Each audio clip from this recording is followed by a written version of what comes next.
Hello दोस्तों, मेरा नाम आकाश है और आप देख रहे हैं क्रिएटा आर्ट स्टूडियो। मैं आपको क्यूब में शेडिंग करना सिखाऊंगा। और मैं बहुत देखता हूँ जो बिगिनर लोग हैं वो क्यूब तो बना तो लेते हैं लेकिन उसके अंदर डेप्थ नहीं ला पाते हैं, शेडिंग अच्छी नहीं कर पाते हैं, उनका जो क्यूब है वो 3D में नहीं लगता है। तो आज मैं आपको सिंपल ट्रिक में ये बताऊंगा कि आपको शेडिंग कैसे करनी है क्यूब के अंदर और उसके अंदर 3D कैसे लगेगा आपका।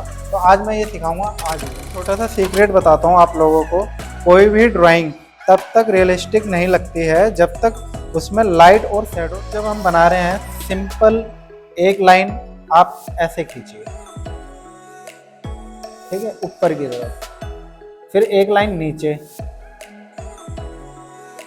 और इन दोनों लाइन को अगर मैं मिला देता हूँ तो आप देख रहे होंगे ये एक ट्रायंगल बन गया है। सेम ऐसा एक ट्रायंगल यहाँ पर भी हम बना देंगे, जैसा ये यहाँ पर बनाया सेम इसी साइड में यहाँ पर भी बना देंगे। तो आप देखेंगे कि एक ये बर्फी की शेप में बन गया है। मैंने एक ट्रायंगल ऐसे बनाया, एक ट्रायंगल यहाँ पर बनाया सेम। अब क्या करना है हमें, जैसे कि ये वाला जो पॉइंट है बीच वाला, इस पॉइंट से बिल्कुल सीधी लाइन लेके आएंगे हम, बिल्कुल सीधी लाइन। और जो ये वाले पॉइंट है दोनों साइड के, इससे भी बिल्कुल सीधी लाइन लेके आएंगे, बस सीधी लाइन लेके आएंगे। लेकिन ये लाइन जो है ये दोनों, ये बीच वाली लाइन से बिल्कुल छोटी होगी, थोड़ी छोटी होगी, मतलब ये दोनों लाइन एक बराबर की होंगी और बीच वाली लाइन थोड़ी लंबी होगी। अब क्या करना है, बीच वाली लाइन से इसको यहाँ पर मिलाना है और इसको यहाँ पर मिलाना है, ठीक है। अब देखिए आपका ये क्यूब बन गया। कितना आसान तरीका है, सिंपल तरीका है क्यूब बनाने का, और ये बन गया आपका क्यूब। अब हम क्या करेंगे कि जो एक्स्ट्रा लाइनें थी उसको इरेज कर देंगे। तरीका है क्यूब बनाने का। अब सबसे पहले जब हमारी स्केचिंग रेडी हो जाता है तो फिर हमें क्या होता है कि लाइट सोर्स को देखना होता है। तो लाइट सोर्स को हमें जहाँ से भी हम ले रहे हैं लाइट सोर्स को, उसको बिल्कुल पक्का करना पड़ता है कि हम यहाँ से ले रहे हैं या यहाँ से ले रहे हैं, यहाँ से ले रहे हैं। तो उस जो भी लाइट सोर्स है उसको एक जगह फिक्स रखना पड़ता है ताकि हमें आइडिया रहे और उसके अकॉर्डिंग ही हमें शेडिंग करना होता है। तो जैसे कि मैंने लाइट यहाँ से लिया, राइट साइड से, अगर मैंने राइट साइड से लाइट लिया तो लाइट ऐसे आ रही है, ठीक है। और इसके अपोजिट साइड इसकी शैडो चली जाएगी, तो शैडो कुछ ऐसे आएगी, कुछ ऐसे। अब देखिए इसकी शैडो भी आ गई। अब क्या होता है कि बहुत सारे जो बिगिनर होते हैं वो क्या करते हैं कि लाइट एंड डार्क को समझते ही नहीं है। वो क्या करते हैं, बिल्कुल इधर भी शेडिंग करेंगे, एक ही टोन में कर दिया, इधर भी ऐसे ही कर दिया। तो जिससे क्या होता है कि क्यूब जो होता है वो बिल्कुल फ्लैट लगता है, कि फ्लैट है बिल्कुल, मतलब कोई 3D शेप आती नहीं है। तो आज हम इसके अंदर शेडिंग करेंगे कि ये 3D में लगे। तो उसके लिए 3 चीज़ करेंगे हम। जैसे कि इसके अंदर रूल जो होता है, लाइट टोन, मिड टोन और डार्क टोन को देखेंगे, जिसकी वजह से ये 3D में लगेगा। तो मैं सबसे पहले, लाइट आ रही है तो सबसे जो ऊपर का हिस्सा है हमारा ये लाइट रहेगा। तो लाइट रखने के लिए सीधा फ्लैट शेडिंग करनी है, ठीक है। मैं 2B पेंसिल से इसमें शेडिंग कर रहा हूँ, लाइट।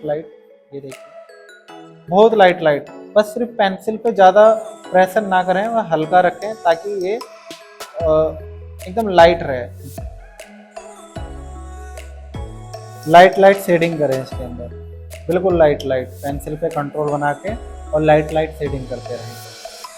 कॉमन मिस्टेक जो यही गलती 90% बिगिनर करते, पूरे क्यूब को एक ही प्रेशर से शेडिंग कर देते हैं और इससे क्यूब फ्लैट लगता है और वो अटपटा सा लगता है, इतना अच्छा नहीं बनता है। तो इसीलिए हम इसको बिल्कुल फ्लैट नहीं करेंगे, हर एक टोन में करेंगे। जैसे कि मैंने ऊपर लाइट किया। अब मैं 4B पेंसिल लूँगा। मैंने ये 4B पेंसिल लिया है और इस 4B पेंसिल से मैं, जैसे कि लाइट आ रही है तो यहाँ पर तो लाइट आ नहीं रही होगी तो ये तो डार्क रहेगा, लेकिन यहाँ पर थोड़ा बहुत आ रहा है तो मैं यहाँ पर इससे ज़्यादा बस डार्क करूँगा, इससे डार्क। मतलब डार्क का मतलब ये नहीं कि मेरे को बिल्कुल काला करना है इसको, सिर्फ इससे डार्क। तो मैंने इससे डार्क करने के लिए मैंने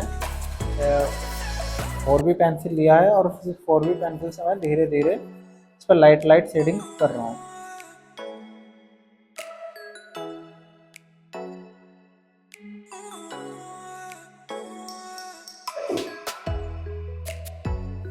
आप लोगों को मैं ये बेसिक शेप्स करा रहा हूँ।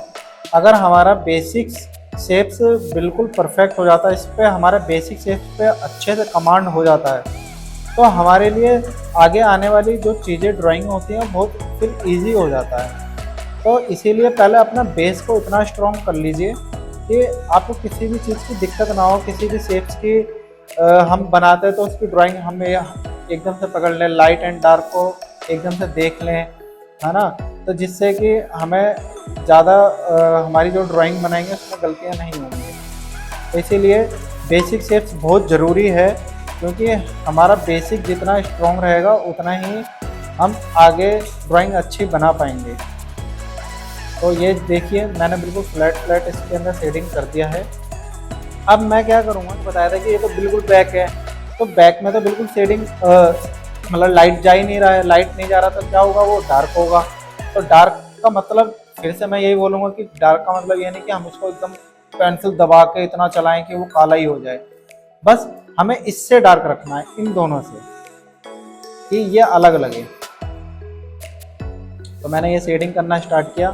तो सबसे पहले हम क्या करेंगे कि अपनी जो ये लाइन है ये वाली, इसको ऐसे एक बार हम सीधा लाइन थोड़ा सा खींचेंगे और उसी को ही डार्क करते हुए शेडिंग के अंदर मर्ज कर देंगे, क्योंकि हमें लाइन को नहीं दिखाना है, लाइन को शो नहीं करना है। तो लाइन जो भी होगी इसके अंदर फिनिशिंग के साथ हम मर्ज कर देंगे। तो इसको ऐसे करके फिनिश करेंगे लाइन खींच के, और उसको शेडिंग के अंदर ही मर्ज करते हुए लेके आ जाएंगे। जैसा मैंने किया कि मैंने उसकी लाइन बनाई और उसको शेडिंग में ही मर्ज कर दिया।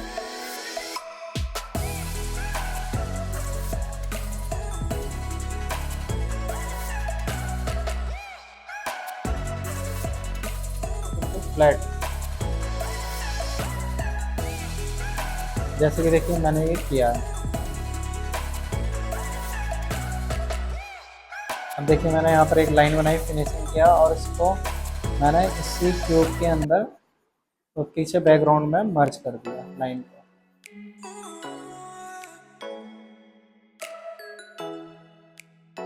देखिए कितना अच्छा बन गया।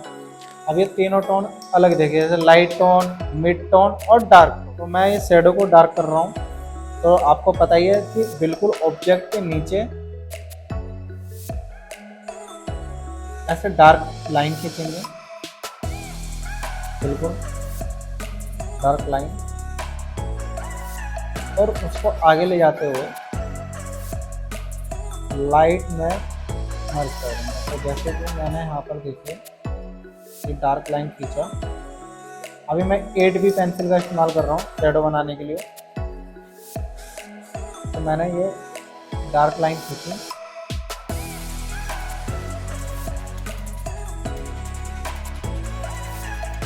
और इसको डार्क से लाइट की तरफ किया है।